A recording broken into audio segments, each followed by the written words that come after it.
Assalamualaikum warahmatullahi wabarakatuh. Salam sejahtera untuk kita semua.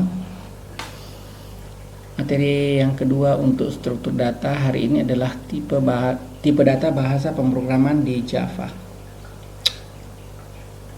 Adapun kompetensi khusus yang ingin dicapai, yang pertama, menentukan kebutuhan data yang dibutuhkan pada tipe data primitif.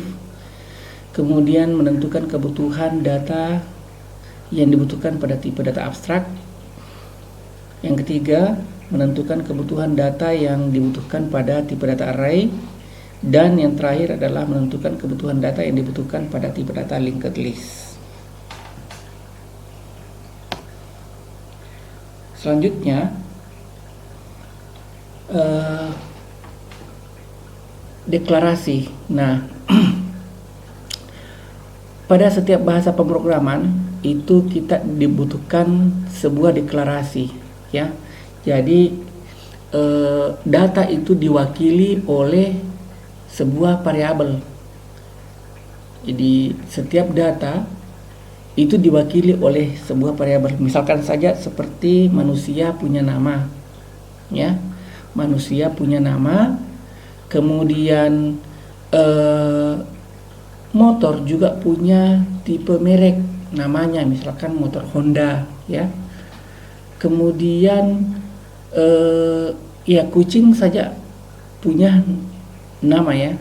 Jadi perlu dideklarasikan apa nama lain atau perubah daripada data tersebut, ya. Misalkan angka 0 sampai dengan 10 disebut dengan angka, kemudian nama itu adalah nama, kemudian tanggal lahir, ya tanggal lahir.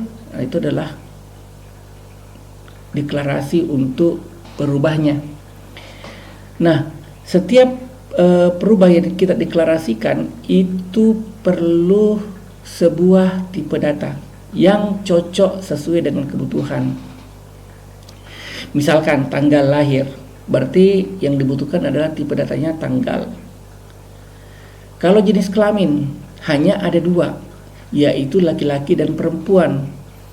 Jadi dia bisa bernilai laki atau perempuan.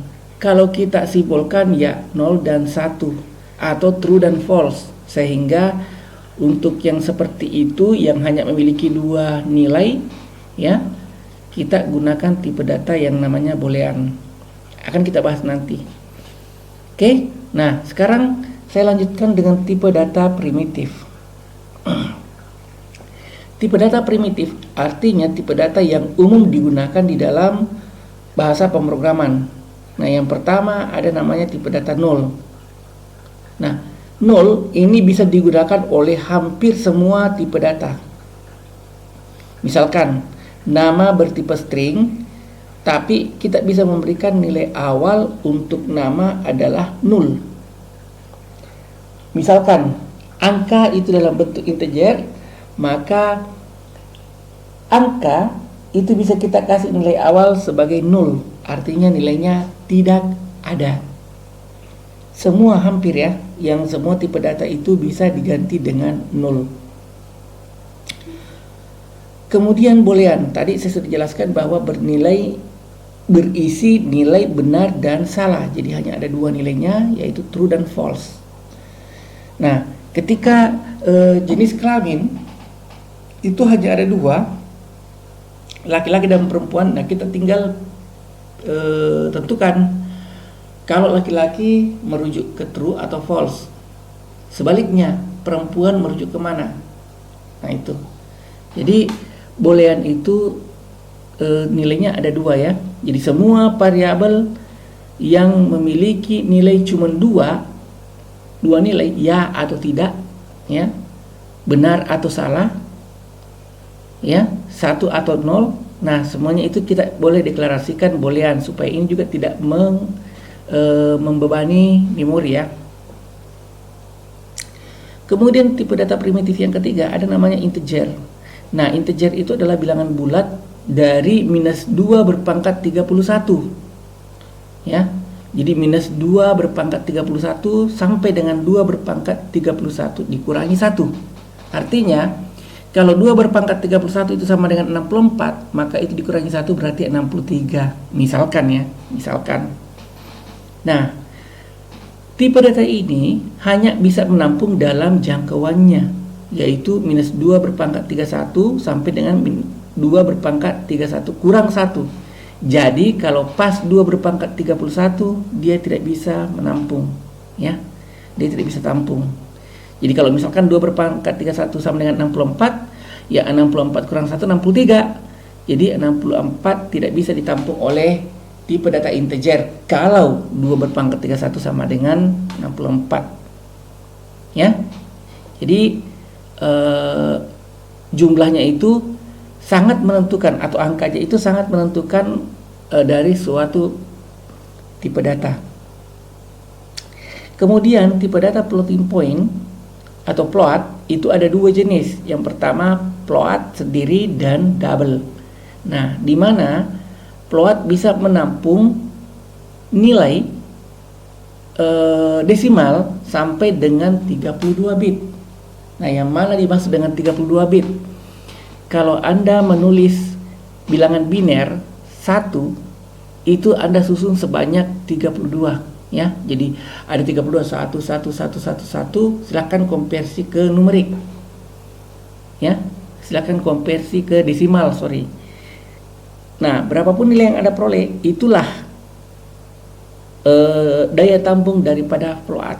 Nah, float itu ditulis dalam bentuk A per B. Jadi kalau misalkan ada bilangan real 2,0, ya, 3,2, 3,5 itu adalah float semua, floating point. Nah, kalau double itu sampai 64, angka 1 berjejer, ya. Jadi 1111 biner, ya, sampai 64. Nah, jadi lebih luas daripada apalagi namanya, float. Jadi double itu lebih banyak range nilainya, ya, dibandingkan dengan float. Sedangkan karakter itu 16 bit. 16 bit berarti ada 16 angka 1111, ya. Ada 16 angka itu. Nah, kalau 16 angka 1 berarti ya nilai tertingginya adalah 16, ya, 16 angka 1. Kalau tambah lagi 1 biner berarti menjadi 17 bit. Nah, ini setara dengan 1 karakter. Jadi 16 bit itu setara dengan 1 karakter. Sedangkan tipe data yang ketiga adalah string. Nah, string ini mewakili panjang kalimat. Nah, di beberapa tipe data yang lain, string hanya bisa menampung ya 256 huruf. Jadi di beberapa tipe data yang lainnya, string hanya bisa menampung karakter sebanyak 256, sedangkan karakter sendiri itu hanya bisa menampung 1 huruf, ya. Jadi lebih dari 1 huruf dia akan anggap error. Nah, kita lihat contoh penggunaan tipe data primitif, ya, 0. Cara penulisannya kalau kita menggunakan string, maka S dari string itu harus kapital, ya. String nama sama dengan 0, diakhiri dengan titik koma. Nah, inilah yang saya bahasakan kemarin, bahwa setiap bahasa pemrograman itu punya subjek, predikat, objek plus tanda baca. Nah, tanda baca di Java kebetulan adalah titik koma. Jadi setelah titik koma itu dianggap sebagai akhir dari sebuah statement atau akhir dari sebuah kalimat, ya, akhir dari sebuah kalimat. Nah, kemudian contoh yang lain adalah dengan tipe data float. Float IPK sama dengan 0, juga diakhiri dengan titik koma. Yang kedua, yang berikutnya adalah boolean. Boolean JK sama dengan true, ya. Jadi ada variabel.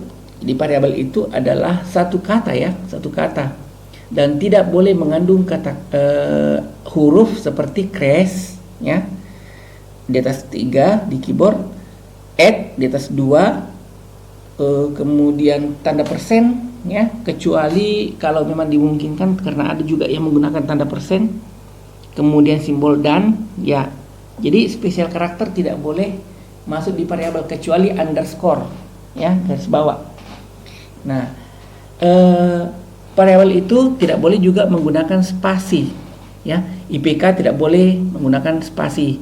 Nama, misalkan nama lengkap Anda mau tulis, maka nama ditulis sambung dengan lengkap. Jadi nama disambung tulis dengan lengkap, jadi nama lengkap. Atau nama saja, atau disingkat menjadi NL, boleh ya. Yang penting dia satu kata. Kemudian tipe data yang ketiga itu adalah integer. Integer SKS sama dengan 3. Nah, bahkan integer ini pun ada batasannya ya. Jadi tipe data integer juga ada batasannya. Nah, cuman saya tidak tuliskannya, bisa Anda lihat di dalam buku yang dibagikan ya. Jadi integer itu, integer tadi adalah 2 berpangkat 31 ya.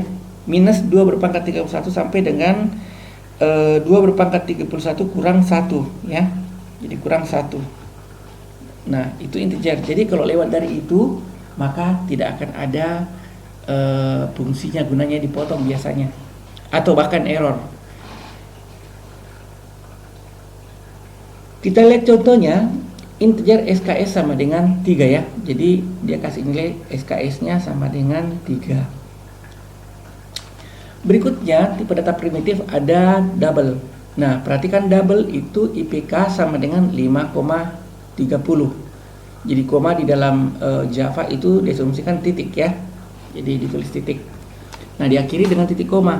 Jadi floating point double kalau kita pakai double, atau float kalau kita mau pakai float. Tapi ingat tadi bahwa float itu cuman 32 bit, sedangkan double itu 64 bit ya. Di sini tadi ada di sini ya.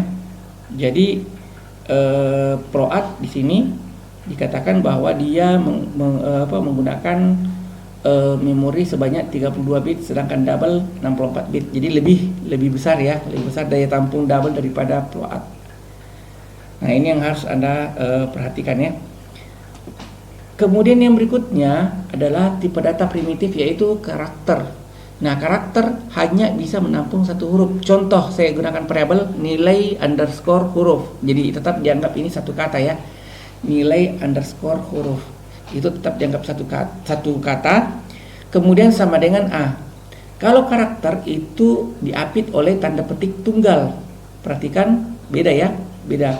Tanda petik tunggal atas, sedangkan string, padahal ini sama-sama karakter ya, tapi string ini adalah kumpulan karakter. String nama, berarti nama Agus Halid ya. Nah, di sini boleh dipisah, di apalagi namanya ini ya, di sini itu boleh dipisah. Kenapa? Karena merupakan isi dari sebuah variabel ya, isi dari sebuah variabel. Kalau kemarin itu dikatakan, kalau di buku itu dikatakan ini adalah objek ya, sedangkan metodenya adalah string ya. String adalah metodnya, sedangkan ini adalah objeknya ya. Jadi objek dan metode. Nah, jadi saya kembalikan bahwa, saya ulangi lagi ya, bahwa untuk tipe data yang karakter itu diapit tanda petik tunggal, sedangkan untuk tipe data string itu diapit dengan tanda petik ganda ya. Nah, string ditulis huruf pertamanya kapital, sedangkan yang lain itu huruf-huruf kecil ya. Kita lanjut. Nah, yang berikutnya di dalam Java itu ada namanya tipe data abstrak ya. Tipe data abstrak atau abstract data type. Nah, contohnya adalah kita membuat satu tipe data yang namanya user data, di mana dia mengandung beberapa variabel di dalamnya atau beberapa field ya istilahnya. Nah, contohnya di sini adalah ada static string nama dan statistik integer age, umur ya. Nah, user data itu menjadi satu tipe data yang baru dengan memiliki dua objek, yaitu nama dan age, dengan metode yang berbeda, ya, yaitu string dan integer. Jadi string dan integer ini adalah data primitif, tipe data primitif yang dibuat untuk user data. Jadi nanti user data itu isinya ada dua ya, yaitu string dan nama dan age ya, yang bertipe sesuai dengan tipe yang kita deklarasikan di sini. Nah, kemudian yang terakhir ada yang kedua ya, Yang kedua itu ada namanya tipe data array. Nah, tipe data array ini itu ada dua macam, yaitu tipe data array dimensi 1 dan tipe data array dimensi banyak. Nah, perhatikan.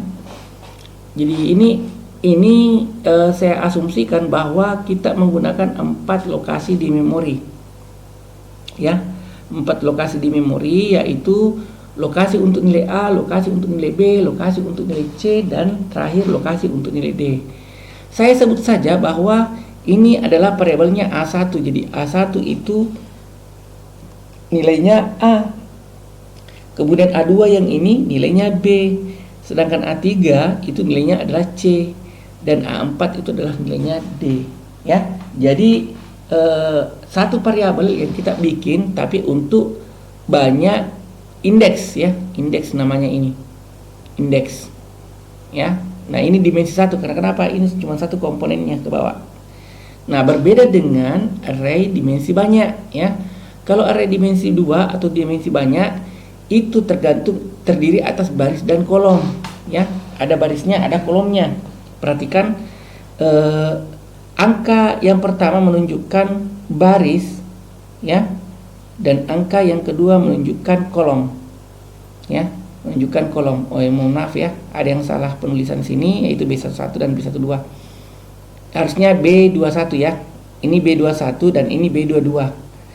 Nah, jadi dimensi 22 atau dimensi banyak itu adalah, saya perbaiki langsung ya.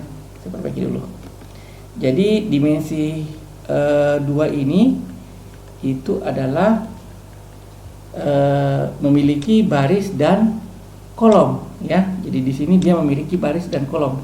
Jadi itu disebut dengan baris kedua kolom pertama. Nah, kita lihat di sini. Jadi nilai A itu akan dimasukkan ke dalam baris pertama kolom kedua ya. Jadi ini adalah barisnya, ini adalah kolomnya. Ya, terserah nanti di penulisan, terkadang juga sih dibalik ya. Kolom koma baris. Jadi kalau kolom koma baris ditulis dari belakang juga ya.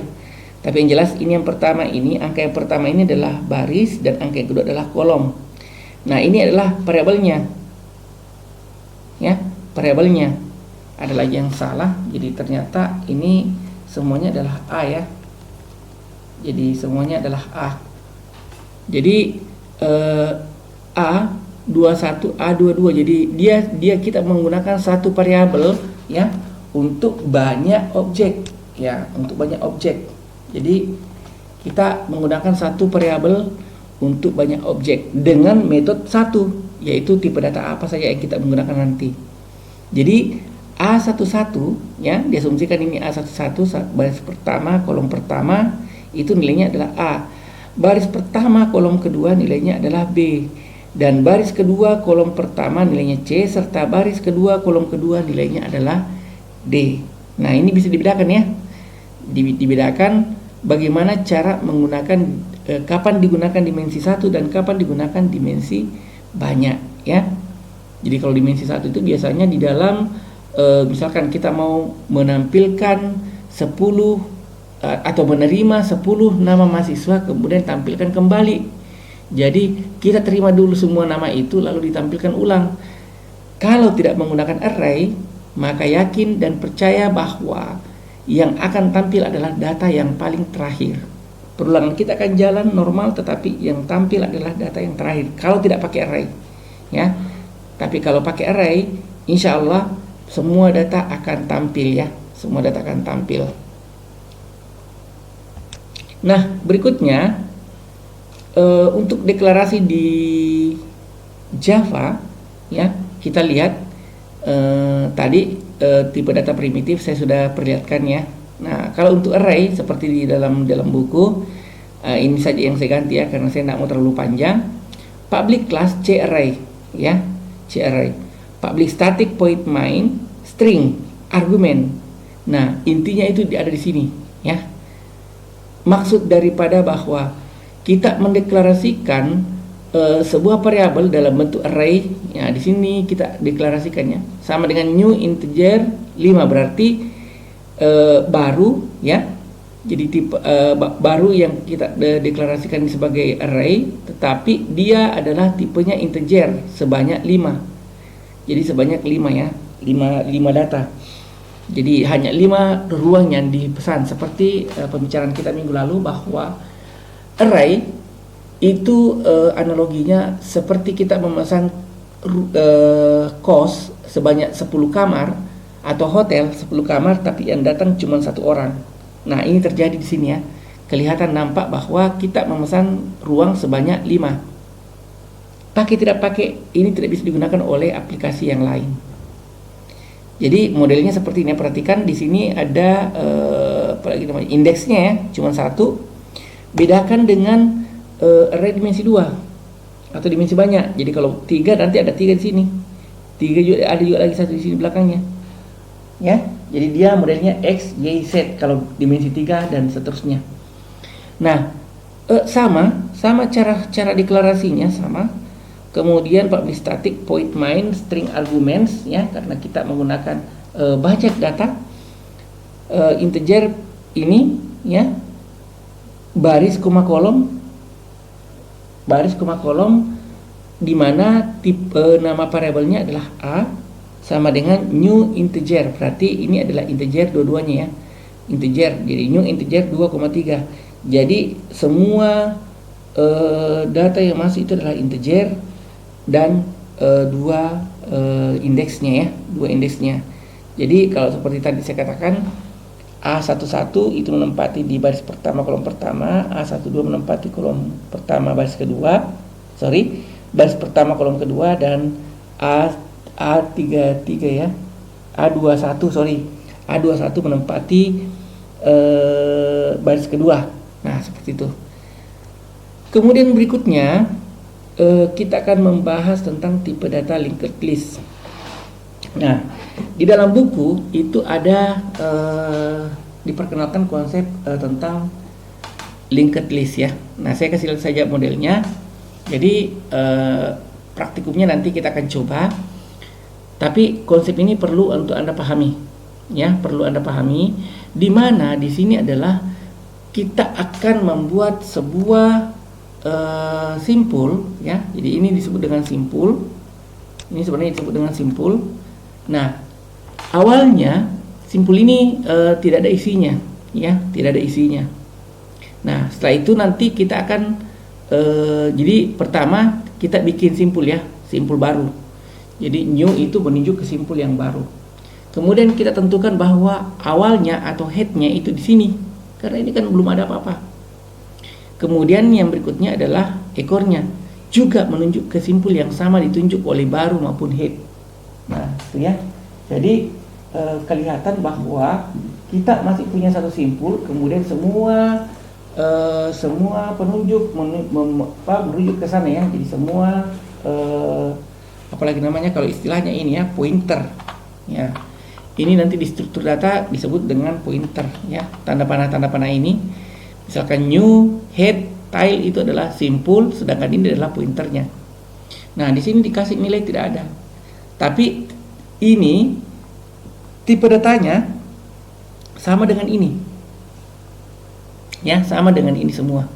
Jadi nanti ada misalkan di sini adalah nama dan alamat.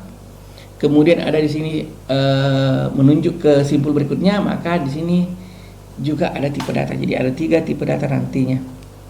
Nah, konsepnya dulu kita pahami, ya, bahwa semua simpul yang ada di sini itu menunjuk ke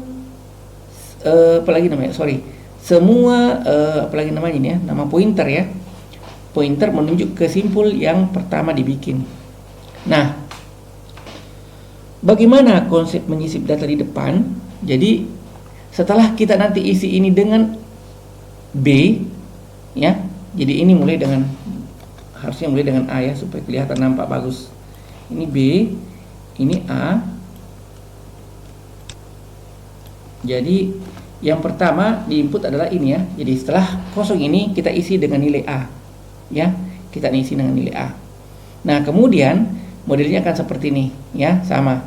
Nah, setelah di input nilai A, kita akan menambah simpul di depan. Jadi di depan itu di sini ya, bukan di sini. Ini di belakang namanya. Jadi kalau ke sini dia ke belakang. Tapi kalau ke kiri dia ke depan ya. Jadi kita mau bikin simpul B.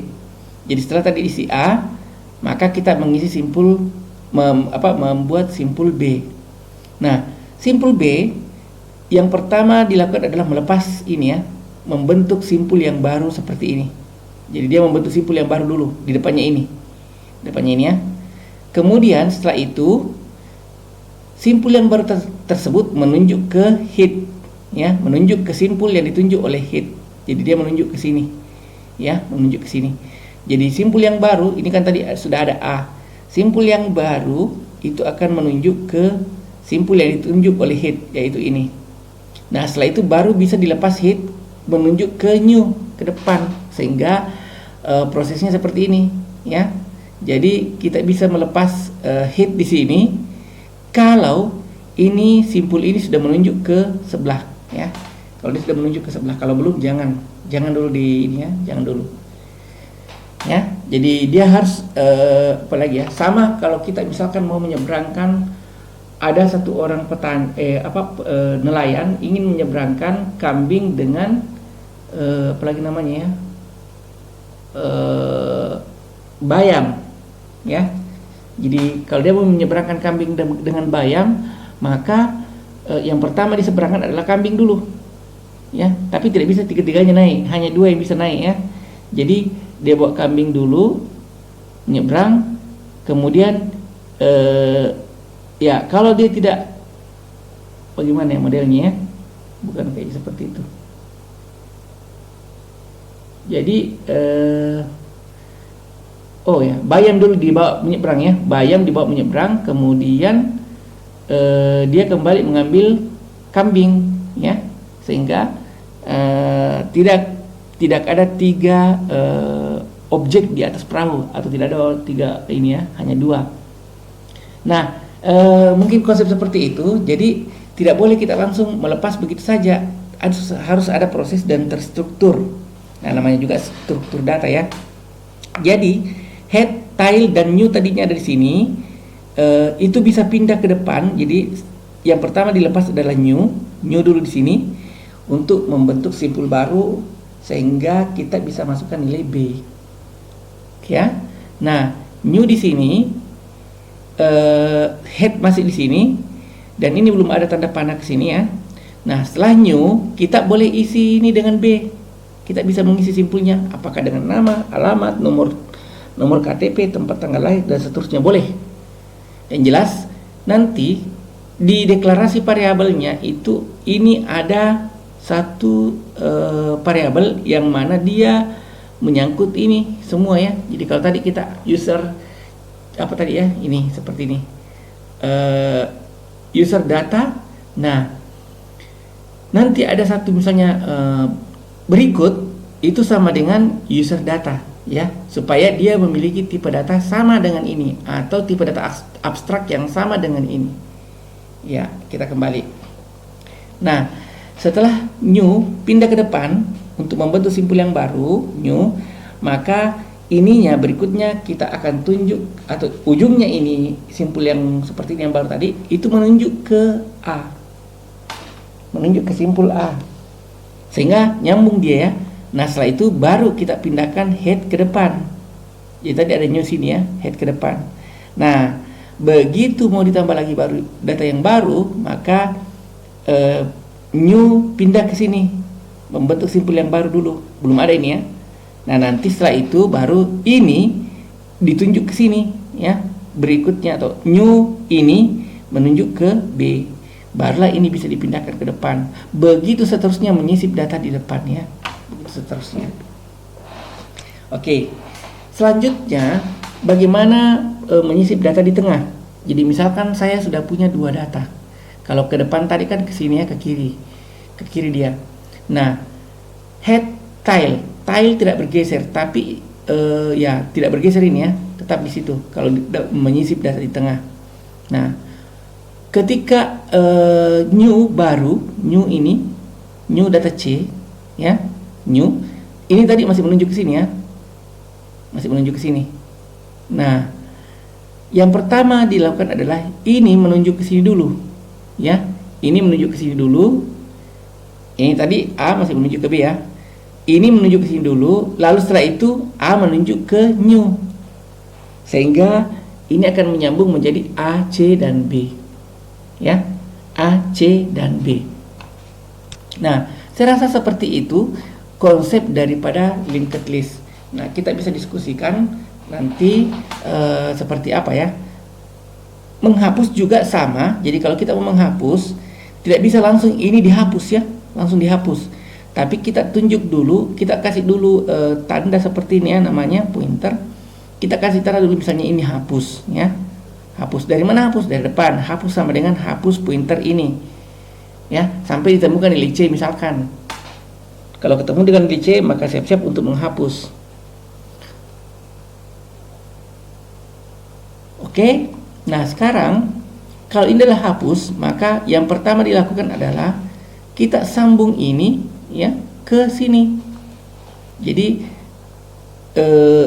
head pointer berikut menunjuk ke simpul yang ditunjuk new pointer berikut ya, new pointer berikut. Jadi dia menunjuk ke sini atau langsung menunjuk ke tile misalkan kalau tidak ada yang dilewati. Nah, ketika dia menunjuk ke situ, maka ini boleh dihapus sekarang. Dispose misalkan hapus, maka dia akan terhapus ya. Oke, demikian mungkin untuk materi kita tentang tipe data dalam pemrograman Java. Assalamualaikum warahmatullahi wabarakatuh.